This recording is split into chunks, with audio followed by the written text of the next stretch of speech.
एक दफा का जिक्र है कि एक सर्द और बरसाती शाम शहजादा मंसूर अपने महल से निकलकर दौड़ कहीं तन्हा निकल गया।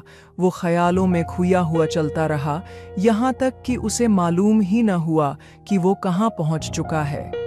आसमान पर घने बादल छा चुके थे और बारिश जोरों पर थी। वो बारिश से बचने के लिए एक पुराने घर के दरवाजे पर पहुंचा और दीवार से लगकर खड़ा हो गया। इसके कपड़े मुकम्मल भीग चुके थे और सर्दी की ठंडी हवा से वो कांपने लगा। वो बारिश से बचने के लिए एक मकान के सामने जा पहुंचा, जहां उसने कई बार दरवाजा खटखटाया, लेकिन कोई जवाब न आया। बारिश में भीगता, सर्दी से कांपता, वो अपने घोड़े के साथ दरवाजे के बाहर खड़ा रहा, मगर अंदर से कोई आवाज न आई। दरवाजा बंद था और बारिश थमने का नाम नहीं ले रही थी।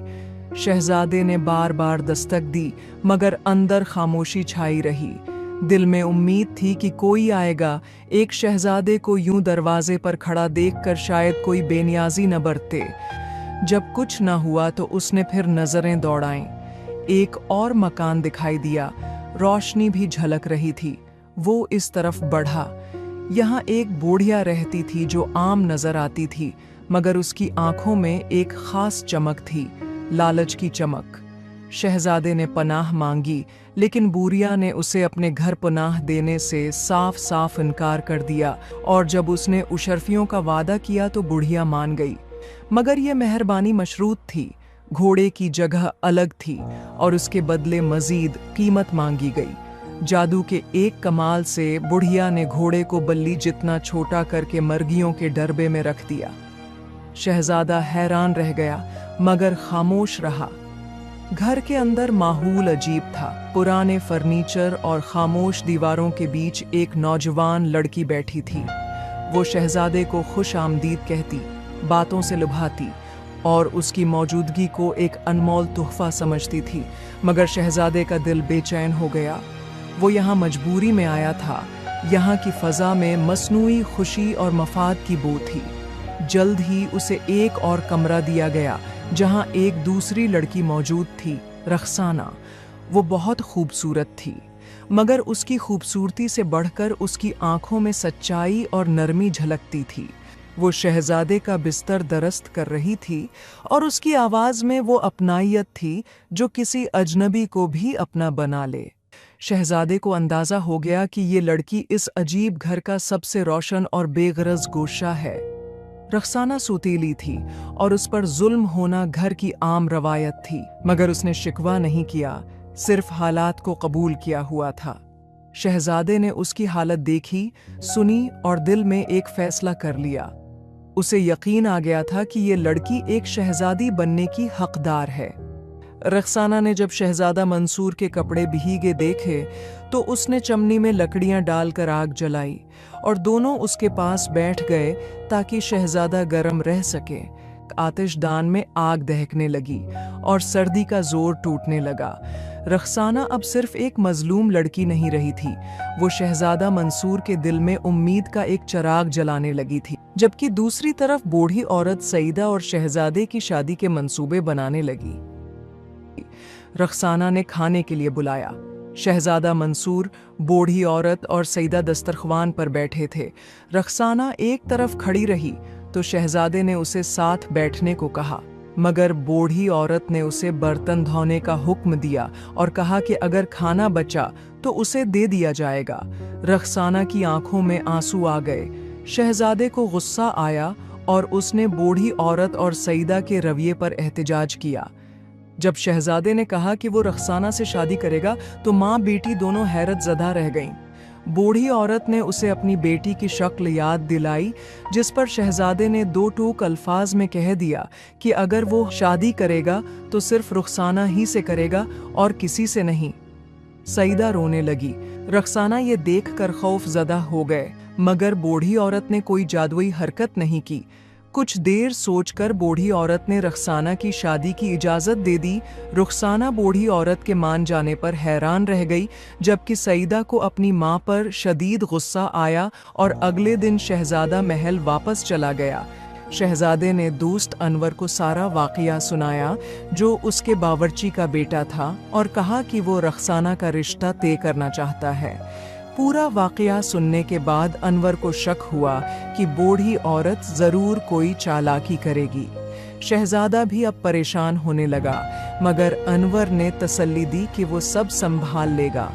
इधर बूढ़ी औरत अपनी बेटी सईदा को यकीन दिलाने लगी कि वो सब कुछ संभाल लेगी। रखसाना अचानक वहां आ गई तो बूढ़ी ने जादू से उसे बेहोश किया और अंधे कुएं में कैद कर दिया। फिर उसने सईदा को एक जादुई फूल दिया और कहा, ये फूल सूंघते ही तुम बिल्कुल सईदा जैसी बन जाओगी और शहजादा तुम्हें पहचान भी नहीं पाएगा। सईदा इस पर बहुत खुश हुई और जैसे ही उसने फूल सूंघा वो बिल्कुल सईदा जैसी दिखाई देने लगी। बूढ़ी ने उसे याद दिलाया कि अब वो रखसाना है, सईदा नहीं, और ये राज इन दोनों के दरमियान रहेगा।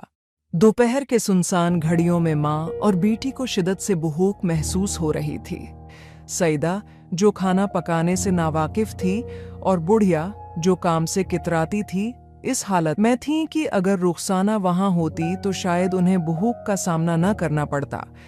अचानक दरवाजे पर दस्तक हुई और एक अजनबी लड़का दाखिल हुआ जिसने नौकरी की इल्तिजा की।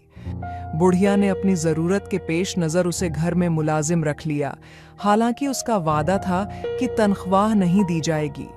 लड़के का नाम अनवर था और वो खाना पकाने और सफाई के माहिर था। जब अनवर ने सईदा को देखा तो हैरत में पड़ गया। इसके दिल में शबह जागा कि शायद ये लड़की रुखसाना है। बुढ़िया ने सईदा को जादुई फूल संभालने का मशूरा दिया, जिसकी खासियत ये थी कि अगर वो पानी में गिरा तो सईदा अपनी असल सूरत में वापस आ जाएगी। जबकि अनवर ने छुपकर उनकी सारी बातें सुन ली। अनवर ने समझ लिया कि बुढ़िया ने असली रुखसाना को कहीं छुपा रखा है और सईदा सिर्फ उसका बदल है। इसी दौरान तेज हवाएं चलने लगीं और बूढ़ी औरत की आवाज गरजने लगी कि उसका भाई जादूगर जलजला मुलाकात को आ रहा है। जलजला आया और दोनों ने पुरानी बातों को दोहराते हुए सुतीली बेटी रुखसाना की शादी के वादे का जिक्र किया। बूढ़ी ने कहा कि असल रुखसाना एक वीरान कुएं में कैद है और जो लड़की यहाँ है वो असल नहीं बल्कि शक्ल बदली हुई सईदा है। अनवर ने छिपकर उनकी बातें सुनी, मगर जल्द ही सईदा ने उसे पकड़ लिया। खौफनाक अंदाज में वो उससे सच पूछने लगी। अनवर ने उसे काबू पाकर एक बड़े थैले में कैद कर दिया। वो थैला अपने कंधे पर लाद कर और वही जादुई फूल लेकर रुखसाना को बचाने निकल गया।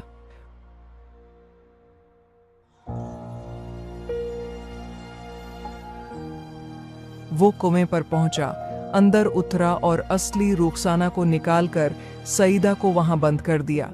रुखसाना जब होश में आई तो अनवर ने उसे सारी हकीकत बताई और उसे तसल्ली दी कि वो जल्द बूढ़ी और जलजला का भेद खोल देगा। दोनों घर पहुंचे तो बूढ़ी और जलजला आपस में बातों में मसरूफ थे।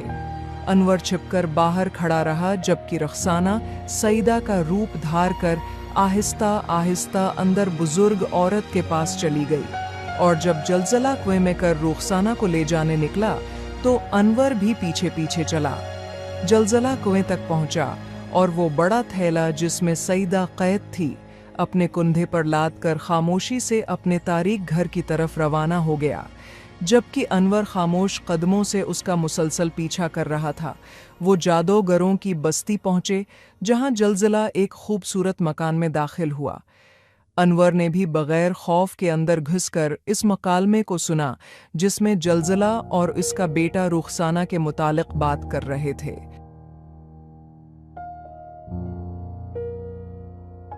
आखिरकार अनवर जलजला और उसका बेटे के सामने आ गया। उसे देखकर दोनों की आंखों में हैरत और गुस्से की चमक उभर आई। अनवर ने बताया कि वो शहजादे का दोस्त है और बूढ़ी औरत की मकरो फरेब को बेनकाब करने आया है। ये लड़की रुखसाना नहीं बल्कि सईदा है जिसने जादू से रुखसाना का रूप धारा हुआ है। ये सुनकर दोनों बाप बेटे एकदम हैरान रह गए। जलजला ने जल्दी से कुछ मंत्र पढ़कर फूंका, मगर सईदा की शक्ल बदलने की बजाय वो रुखसाना की ही सूरत में रही। इस पर जलजला का गुस्सा थोड़ा कम हुआ, अनवर ने सख्त रवैया अख्तियार किया और अपनी बात पर इसरार किया, जिससे दोनों के दरमियान तनाव बढ़ गया। अनवर ने मेज पर पड़े एक जादुई फूल को पानी के गिलास में डाल दिया, क्योंकि वो जानता था कि ये फूल पानी में डालते ही सईदा को अपनी असली हालत में वापस ले आएगा। जैसे ही फूल पानी में गिरा, गहरे सरख धुएं की एक घटा निकली जो सईदा के चेहरे को घेर गई और सईदा अपनी असल शक्ल में वापस आ गई। जादूगर का बेटा इस मंजर को देखकर सख्त गुस्से में आ गया। वो फौरन सजा देने के इरादे से वहां से रवाना हुआ, मगर अनवर ने उसे रोक कर खबरदार किया कि पहले बुढ़िया की बेटी का कुछ इंतजाम करना जरूरी है, वरना उसके जाने के बाद वो उसके बाप को नुकसान पहुंचा सकती है। ये सुनकर जादूगर का बेटा थोड़ा रुक गया और फिर मंसूबा बंदी करने के बाद सईदा को जादू के एक मजबूत पंजरे में कैद कर दिया। जादूगर का बेटा रवाना होते ही अनवर दौड़ता हुआ बुढ़िया के घर की तरफ पहुंचा। दरवाजा बंद था, उसलिए उसे दीवार फलांग कर अंदर जाना पड़ा। बुढ़िया अपने कमरे में गहरी नींद में थी। अनवर खामोशी से रुखसाना के कमरे की तरफ बढ़ा, जो भी गहरी नींद में थी। उसे जल्दी से जगाया और वो फौरन जाग गई। घबराई हुई आंखों से अनवर को देखने लगी। अनवर ने उसे जल्दी से वहां से निकलने का कहा, क्योंकि बुढ़िया और जादूगर के बेटे के दरमियान जबरदस्त झगड़ा होने वाला था। दोनों जल्दी से घर से बाहर निकले ही थे कि बाहर से दरवाजा जोर जोर से खटखटाया गया। अनवर ने फौरन रुखसाना को करीब ही लगे बरगद के दरख्त पर चढ़ने का इशारा किया। वो दोनों तेजी से दरख्त की शाखों पर चढ़ गए और घने पत्तों के पीछे छिप गए ताकि देखा जा सके कि क्या हो रहा है। दरवाजे पर जोर जोर से दस्तक दी जाती रही। बुढ़िया की आंख खुली, वो दरवाजा खोलने के लिए गई, मगर अचानक दरवाजा जोर से धक्का खाकर अंदर जा गिरा। वो उसी जगह रुक गई और जादूगर के बेटे को गुस्से से घूरते हुए देखने लगी।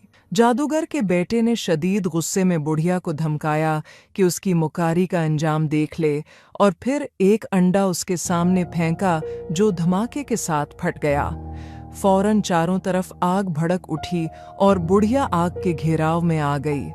बरगद के दरख्त पर छुपे हुए अनवर और रुखसाना ने ये सब हैरत और खौफ से देखा, क्योंकि अब हालात बहुत ज्यादा खतरनाक हो चुके थे।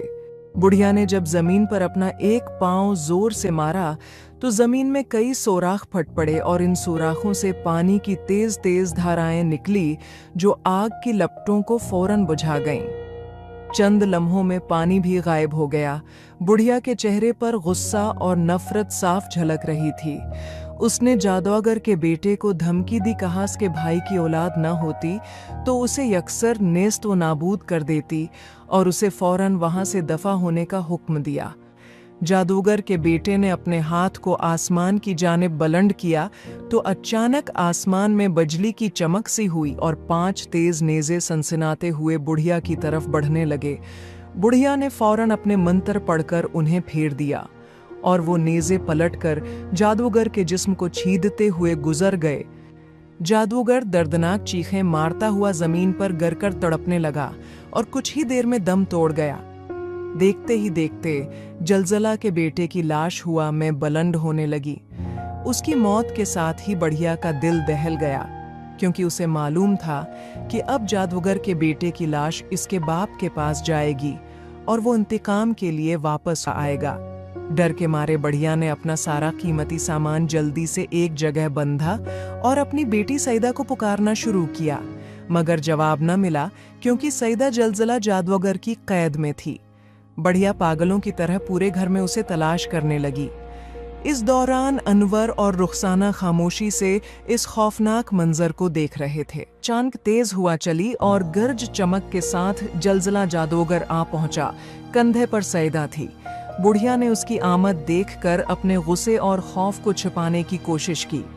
जलजला जादूगर ने अपनी सख्ती और ताकत दिखाते हुए कहा कि उसने अपने बेटे की मौत का इंतकाम लेना है और वो सईदा को कत्ल नहीं करेगा, बल्कि उसे एक छोटी सी चिड़िया बनाकर जंगलों में उड़ने पर मजबूर कर देगा। जादूगर ने सईदा पर जादू किया और वो तड़पती हुई जमीन पर गिरी। फिर अचानक एक सलेटी रंग की छोटी चिड़िया बनकर तेज रफ्तारी से वहां से गायब हो गई। बुढ़िया ने अपनी बेटी की ये हालत देखकर कड़क कर बोली कि उसका सारा मंसूबा खाक में मिल गया क्योंकि जादूगर और उसका बेटा उसका ख्वाब चुरा कर ले गए।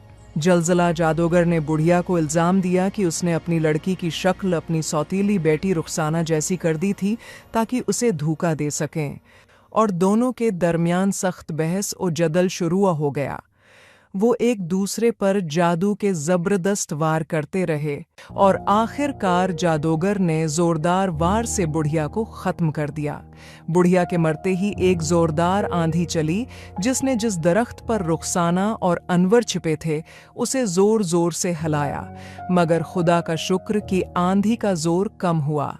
नीचे उतरकर उन्होंने देखा कि न जादूगर था न बुढ़िया की लाश। दोनों जल्दी से वहां से रवाना हो गए। सुबह हो चुकी थी जब वो अपने घोड़े पर सवार होकर महल की तरफ रवाना हुए। शहजादा मंसूर ने रुखसाना को अनवर के साथ देखकर हैरत का इजहार किया। बादशाह और मलका को मालूम हुआ कि शहजादा इस लड़की से शादी करना चाहता है।